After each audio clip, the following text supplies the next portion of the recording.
聲音鎖匙，打開無窮驚喜。世界隨意門，葉詠詩。歡迎大家小嘴巴大世界，呢一個鐘頭都有兩位小嘴巴喺度嘅，之前都有出現過嘅兩位同學啦，就係傅宗翰同埋方以僑帶嚟嘅中華文化主題呢，都同中醫有關，咁當然亦都會請嚟嘉賓同我哋分享啦。事不宜遲，將時間交俾兩位小主持啦。大家好，歡迎大家收聽小嘴巴大世界，我係今日嘅節目主持人，嚟自基督教香港信義會深城中學嘅傅宗翰。大家好啊，我係嚟自耶利沙伯中學舊生會湯國華中學嘅方以僑。以僑啊，我前幾排咧就有啲唔舒服啦，屋企人就帶我去睇咗中醫，啲中藥咧飲下覺得鹹鹹地，好神奇啊！因為我之前一直都覺得中藥全部都係苦嘅添。係嘅咩？我都以為淨係得苦嘅中藥添。咁既然有鹹嘅中藥，你覺得又會唔會有甜嘅中藥嘅呢？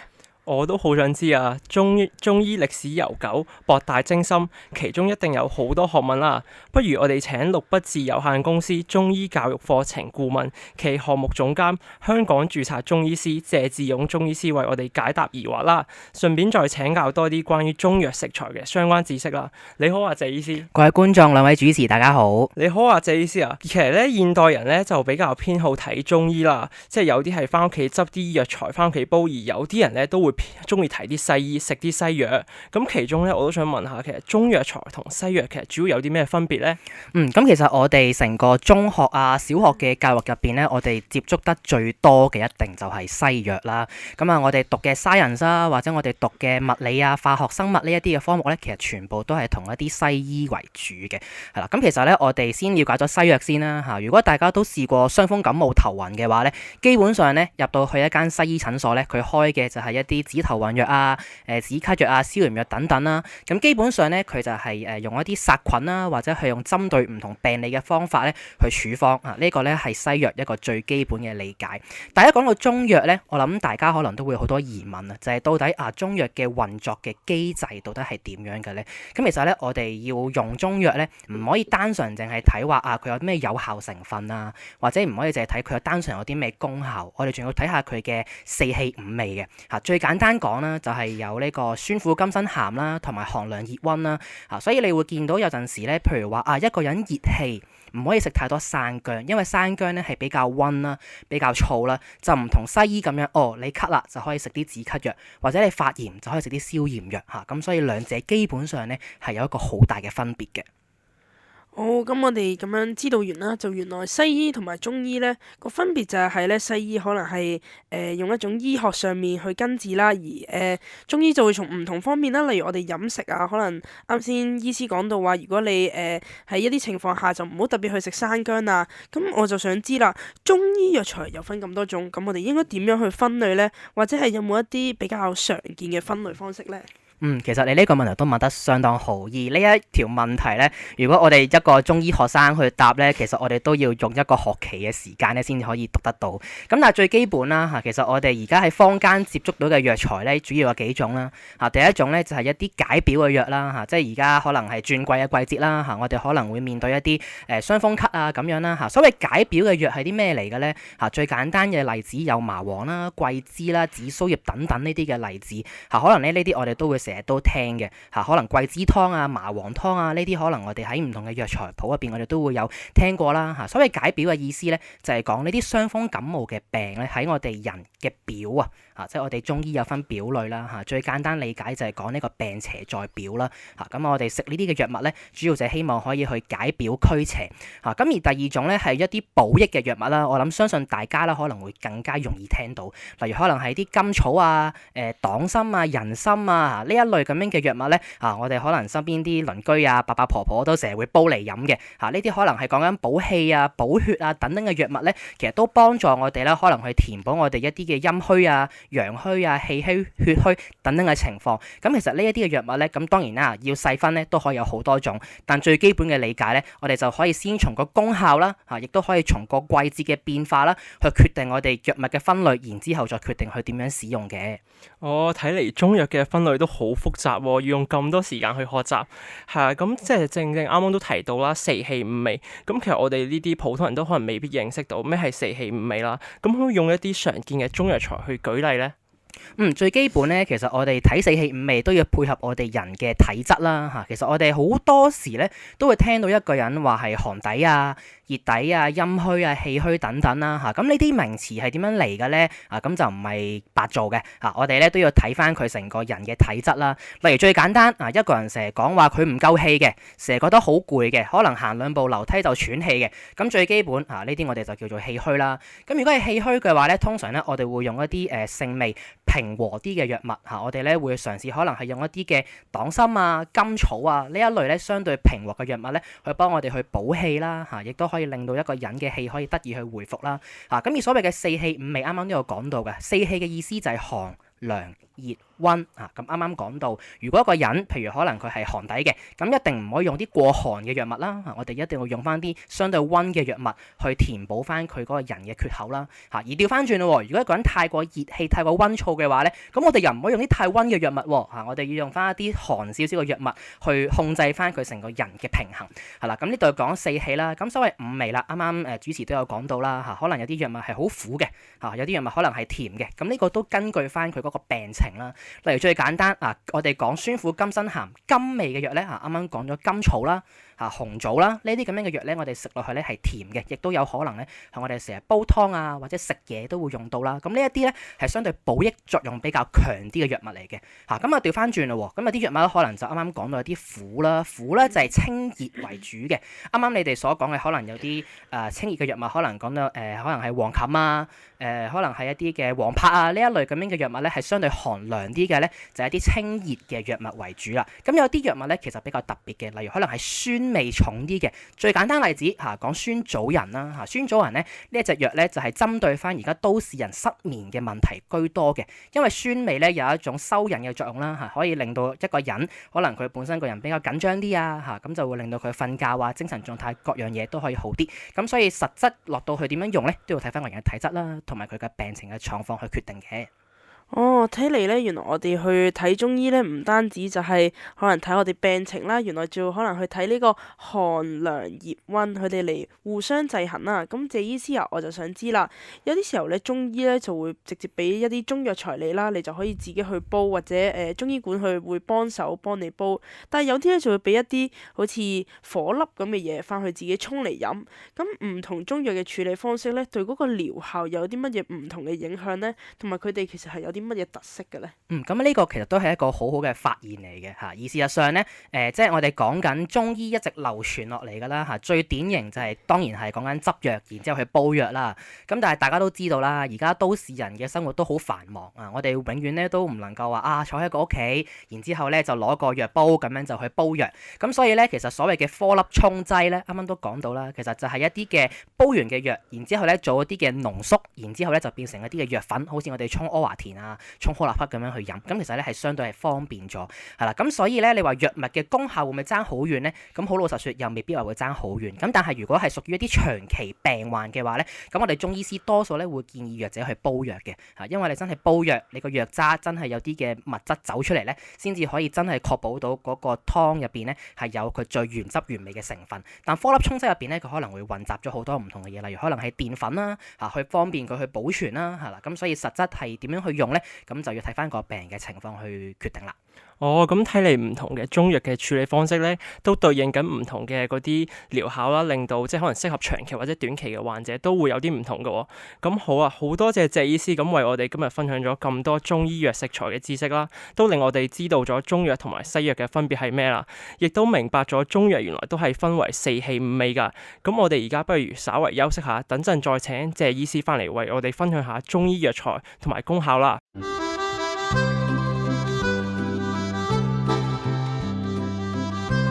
世界隨意門葉詠詩，繼續有兩位小嘴巴，就係傅忠漢同埋方義橋喺度啦。請嚟嘅嘉賓呢，就係謝志勇中醫師，同我哋分享嘅主題就係中醫藥材嘅歷史同埋文化。估唔到兩位小嘴巴年紀輕輕啊，但係問嘅問題呢，都相當有水平啊。咁啊，繼續將時間交俾兩位啦。歡迎大家翻到嚟小嘴巴大世界嘅訪談節目啊！頭先我都好認真咁樣聽完謝醫師嘅分享啦，原來而家先發現中醫真係好多學問喎。係啊，中醫藥材咧，我都係今日先知，原來有咁多嘅分類，同埋原來炮製中藥材都好有講究。不如我哋捉緊時間，繼續有請謝醫師同我哋分享一下常見嘅中藥材同埋功效啦。係啊，謝醫師啊，我之前咧就聽屋企人講啦，淮山咧都原來係中醫藥裡面嘅一種喎。咁其實仲有冇其他嘅一啲中醫藥材係喺屋企比較常見到嘅咧？同埋佢哋又有啲咩功效咧？可唔可以舉啲例子嚟聽下？咁啊，啱啱講嘅淮山啦嚇，咁啊其實咧已經係好廣泛去用㗎啦，即係無論係煲湯啊，定還是係真係煮餸咧，都好常用。咁淮山到底係啲咩藥嚟嘅咧？咁啊淮山咧其實係一個俗稱啦嚇，我哋中醫真係讀嘅時候咧，佢係叫山藥係啦。咁啊其實通常咧就係一啲補益啊、健脾嘅作用啦，或者有個驅濕嘅功效啦，係啦。咁啊其實而家都唔單止話淨係一嚿嘢放落去煲湯㗎啦，其實有淮山麵啊、淮山飯啊，咁啊其實已經有好多呢一啲好周邊嘅產品出咗嚟，咁啊方便大家去食用啦。咁啊除咗淮山之外咧，我諗大家可能都會聽過啲隔鄰舍啊、公公婆婆啊咁樣成日都話會煲湯啊。咁啊其實咧有啲嘅藥咧都真係好常用，我哋中醫常用，但亦都係喺而家嘅每一個屋企入邊咧都會好常都會聽到，例如可能係陳皮啊、杞子啊、杜仲啊、巴戟啊。或者五子毛桃啦，呢一啲咁樣嘅藥嚇，咁啊聽到佢個名都好得意啊！咁係啲咩嚟嘅咧？咁啊舉下例子啦，例如講陳皮嚇，陳皮咧其實係啲咩嚟嘅咧？其實就係一啲嘅金骨類啊，即係好似橙咁樣咧嘅一啲嘅皮嚟嘅。咁所謂陳皮，陳嘅意思就係講緊陳年嘅意思啦。咁啊根據佢曬嘅功效啊，佢嗰個年份咧，咁啊會有唔同嘅效果啦。例如可能再靚啲嘅，可能講緊係嚟自廣東新會嘅陳皮嚇，可能係曬到5年、10年嘅呢啲係功效咧係會好啲嘅。咁陳皮有咩功效咧？就係補氣嘅作用嚇。咁啊講緊咧佢陳皮嘅補益力量咧其實係好強嘅。譬如可能一個人嚇佢成日都會唞大氣啦，覺得個氣好似頂住咁樣咧，陳皮咧就有一個理氣行氣嘅作用嚇。咁所以咧平時我哋煲湯落陳皮咧都有助我哋平時有疏肝解鬱嘅。咁呢個係第一個最典型嘅例子啦。咁第二個啦就係講緊係杞子啊。咁啊杞子咧通常煲湯啊或者煲水咧其實係冇乜味嘅。咁但係如果你真係去嗒落去嘅話咧，其實佢係好甜嘅。咁啊杞子本身有種補肝腎同埋明目嘅作用啊。咁所以通常咧，如果啲同學仔或者有啲嘅打工仔啦，可能佢哋平日對電腦同一睇書睇得多嘅，咁通常咧我哋中醫師都會建議佢可以煲啲枸杞嚟飲下啦嚇。枸杞係杞子嘅正名啦，係啦。咁啊通常咧都可以煲水啦、煲湯啦。咁煲完之後咧，咁啊令到我哋對眼冇咁攰啦嚇。咁啊呢一啲咧都係一啲好常見嘅藥材嚟嘅。哦，聽完呢度咧，除咗發現呢一個淮山咧，雖然係好廣泛之外咧，我哋都認識咗陳皮同埋杞子咧係有啲乜嘢功效喎。咁聽聞咧，其實呢一個人參就係呢一個百草之王，但係點解佢會有呢一個稱號咧？同埋其實佢係即係話到明百草之王，咁佢嘅功效應該係好勁喎。咁佢有啲乜嘢功效或者食用禁忌咧？係啦，咁啊其實咧我讀咗中醫咁多年咧，我係從來都冇聽過人參個名咧叫百草之王。咁啊呢一啲咧可能都係啲坊間俾佢嘅名稱啦，係啦。咁但係其實咧人參嚟講咧都真係有一個唔錯嘅功效嘅。點解咧？因為人參本身咧係喺地底啦嚇，同埋佢都係一啲好多年科嘅植物嚟嘅，係啦。咁啊通常喺邊度會揾到咧？我哋成日聽電視廣告或者睇劇都聽過咩長白山人參啊、高麗參啊咁樣啦嚇。其實殊途同歸咧都係一啲補益力好強嘅藥。同埋，如果你哋真係有試過一啲叫正品人參嘅話咧，其實佢嗰個甘味咧係相當之濃郁嘅，係啦。咁啊甘得嚟，最後會有一陣苦嘅味啦嚇。如果你食到呢一種人參嘅話咧，咁啊真係有一個唔錯嘅收穫嚇，係啦。咁啊其實咧多數啦嚇，我哋講人參咧有一個補氣啦嚇，有一個延年益壽嘅功效。咁啊呢啲咧係一啲叫《神農本草經》一啲嘅醫書寫嘅。咁但係其實嚟到現代咧嚇，我哋好少可以用人參啊，因為大家都知道其實真係一條人參百年人參咧係好貴嘅。係啦，咁所以多數咧，我哋中醫入藥咧，我哋會用唔同嘅參去代替啦，例如可能係黨參啊、花旗參啊、太子參等等啦。咁當然啦，唔同嘅參咧，其實係有唔同嘅功效嘅。係啦，咁但係如果你真係講翻人參嘅話咧，咁佢個補益力咧一定係最強。咁我諗可能就點解大家會叫做百草之王啦。哦，聽完之發現咧，原來自己對中醫嘅藥材咧都有唔少嘅誤解喎。好彩有謝醫師呢啲專業人士先至為我哋解答到添。而且聽啲人成日都會講起體質啦，咁喺中醫方面咧，有冇一啲關於即係唔同體質有冇一啲唔同中醫藥材可以即係幫助佢哋嘅咧？咁如果真係要講體質，我諗可能講幾種，即係我哋而家香港都市人最常見㗎啦。咁第一種一定係屈啦。咁其實咧咩叫屈咧？其實個原理好簡單啫，就係好似喺一條隧道入邊理論上呢啲車咧應該要係好順暢咁樣去通行嘅。咁但係如果突然之間塞車嘅話，咁呢啲咧我哋就叫做屈啦，統稱做情況咧就好似我哋成日會覺得個心情唔係咁好，好唔舒服，我哋會成日想唉咁樣嗰種唞大氣嘅感覺啦。咁呢個大致就係對屈嘅描述。通常我哋講肝鬱啦、氣鬱啦，咁其實都係一樣意思啫。可能係個情緒唔係咁好，令到佢一個鬱嘅情況。咁通常係點樣處理咧？咁啱啱都有講到啦，例如可能用陳皮啊，或者我哋真係落到去臨床啲嘅，可能有好多唔同嘅藥咧都可以去疏肝解鬱嘅。可能係講緊係香附啊呢一類咁樣嘅藥咧，都係有一啲嘅行氣啦、解鬱嘅作用都可以幫助到我哋嘅。咁第二種啦，最常見嘅咧，我哋成日講濕熱係嘛，即係濕熱到底係啲咩嚟嘅咧？咁濕熱咧，其實就係濕同埋熱。我哋而家香港處於一個亞熱帶地區啦，咁我哋成日講我哋嘅氣温可能都係講緊正常啦，講緊20、30幾度咁樣。咁我哋人咧會成日飲凍嘢喺呢啲咁嘅情況之下，咁久而久之咧就會變成咗一個濕熱嘅情況。個情況咧就好似一條河嘅水應該係要流動嘅，但突然之間可能變咗一潭死水咁樣呢啲水唔喐咁我哋咧就叫做濕啦。通常出現嘅情況咧會有濕疹啦，或者可能會有一啲唔同嘅一啲痕啊，或者可能會覺得個肚脹住唔舒服嘅情況咧，呢啲都係叫做濕情況嚇。咁熱唔熱咧就要睇埋佢其他嘅情況啦。咁點樣處理咧我哋通常會用一啲嘅薏米啦，呢一啲咁樣嘅藥材咧，嘗試去幫佢驅濕嘅。咁我諗大致係呢兩種嘅體質咧都可以概括到都市人而家最常見嘅問題啦。原來香港人咧而家最常見嘅體質就係鬱同埋濕熱啦，同埋咧我哋都了解咗佢用啲乜嘢嘅藥材去解決呢一種，大概去解決到呢一種嘅體質啦。咁咧有時候咧我哋成日都話常見嘅中醫藥材咧都特別昂貴嘅，就比如話係冬蟲夏草。咁其實點解佢哋嘅價錢會咁貴咧？係咪一啲功效會特別強勁，或者係有其他嘅特別之處咧？咁我諗其實所謂藥材昂唔昂貴咧，有幾個因素啦。第一個因素咧就係講緊佢係咪好難去培植啊？你啱啱所講個冬蟲夏草咧，其實係的而且確係一種好難培植嘅一種嘅藥材嚟嘅。點解咁講咧？因為冬蟲夏草咧，其實佢嘅本質就係一啲嘅菌類。菌類其實即係我哋類似而家我哋食緊嘅菇啦，咁但係又唔完全等同嘅。咁冬蟲夏草本身有一個補肝腎嘅作用啦。咁其實咧佢一定要喺一個野生嘅環境入邊生長咧，先可以有一啲好嘅冬蟲夏草，而且咧唔一定會有一啲靚嘅冬蟲夏草出嚟嘅嚇。嗰啲要睇翻嗰個氣温啊、環境各樣啦，咁呢個講緊係難唔難培植啦。第二啦就係講緊佢稀唔稀有啊。我哋都知道喺經濟嘅角度嚟講稀有嘅嘢就越貴嚇。講緊例如可能係阿膠阿膠咧其實個來源係驢仔嘅皮我哋咧係要用驢嘅皮咧先至可以去煉製到阿膠嘅。咁第三種啦，可能就係講緊嘅人為炒賣啦例如講緊酸棗仁酸棗仁啱啱都有講到嘅，佢係一個凌晨安睡嘅藥物嚟嘅。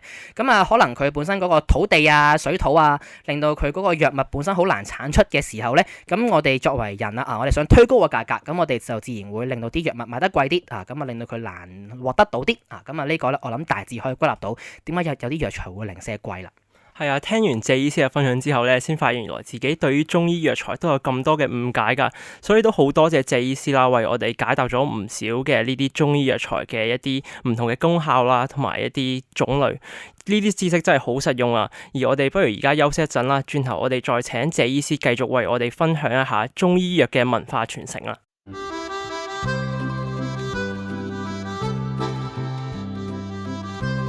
世界隨意門葉詠詩。今集兩位小嘴巴就係傅忠漢同埋方怡僑嘅，繼續同我哋探討嘅就係中醫藥嘅文化同埋承傳啦。當然嘉賓呢亦都繼續喺度嘅，就係謝醫師啦。咁將時間交俾兩位啦，小嘴巴。歡迎大家再次翻到嚟小嘴巴大世界嘅訪談節目啦。咁啱啱就聽完謝醫師同我哋分享咗好多唔同嘅常見嘅中醫藥材啦，我相信大家都會聽以致用噶啦。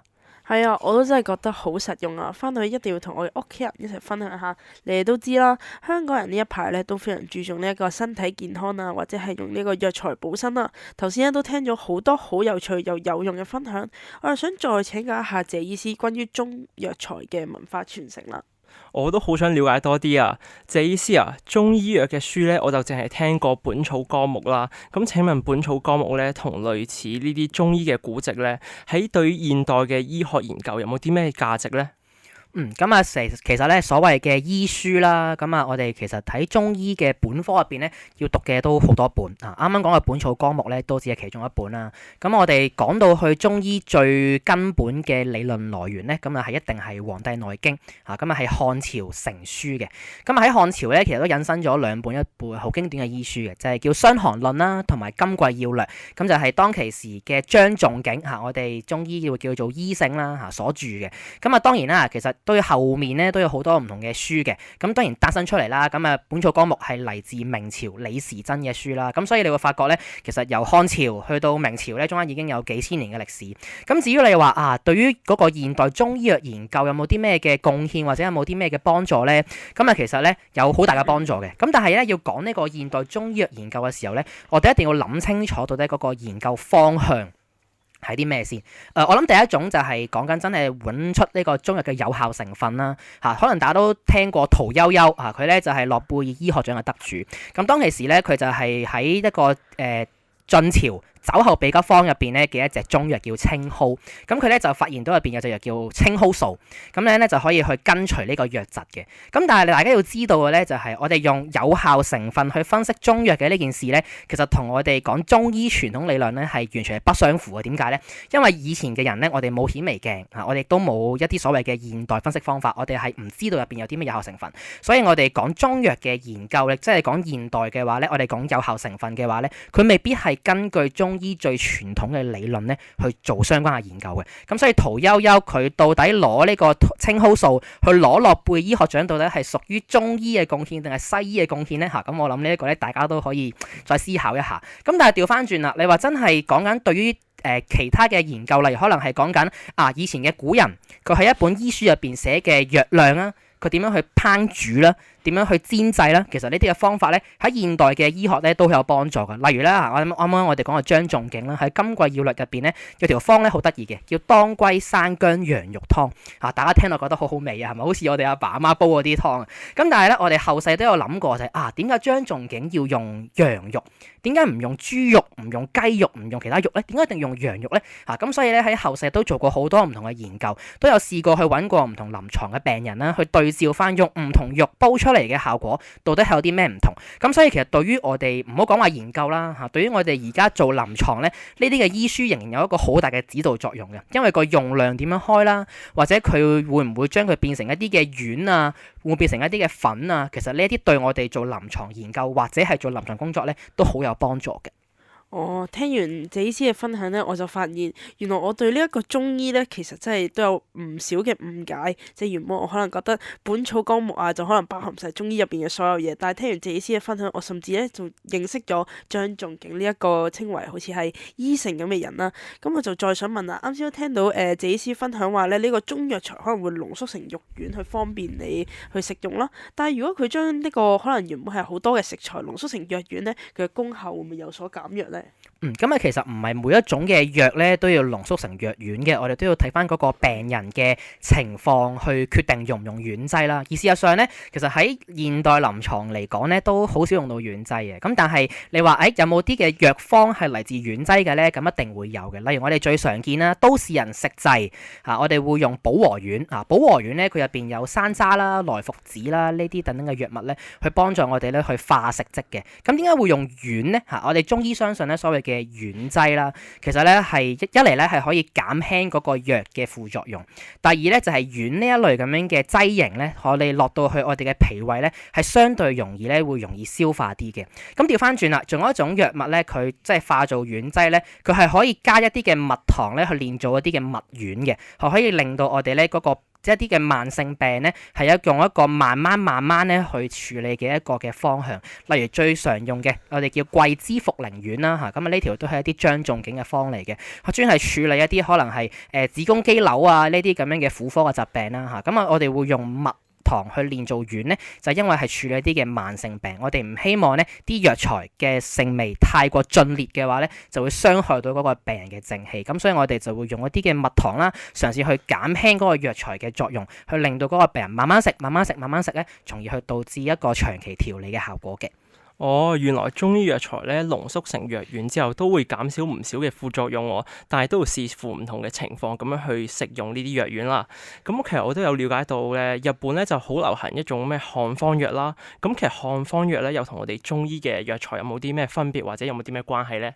咁其實所謂日本漢方咧，咁啊一段好長嘅古仔啦。咁啊，相傳咧就係喺呢個隋唐時期啊。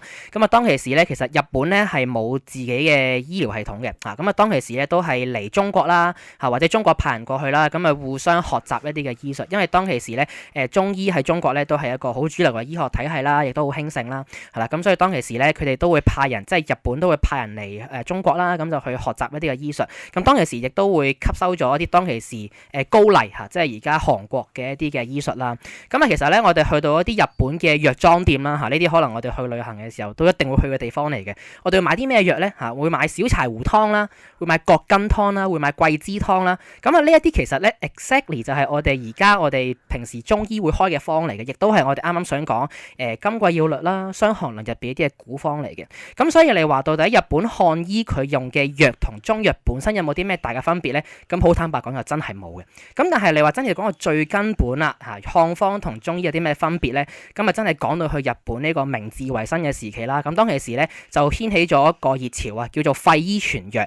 當其時咧可能有啲人咧就受到呢個西方醫學嘅影響啦，就覺得中醫呢一套學問咧就唔可信，但係佢哋又相信咧陣時研發出嚟嘅漢方咧，又真係針對到某啲嘅症狀嚇，例如可能我感冒啊、發燒啊，可能我食桂枝湯、食小柴胡湯係有用喎，但係係咪因為我講啲咩陰陽嘅理論或者一啲唔同中醫嘅理論導致到佢病咧嚇？咁啊當其時啲人咧就有咁嘅反思嚇，咁所以當其時嘅人咧就有一個廢醫傳藥嘅運動啦，咁所以亦都導致咗點解去到而家日本佢未必會100%跟晒中醫嘅理論嘅，咁但係仍然會有一啲我哋依家中醫耳熟能詳嘅方劑啦，其實都係用緊嘅。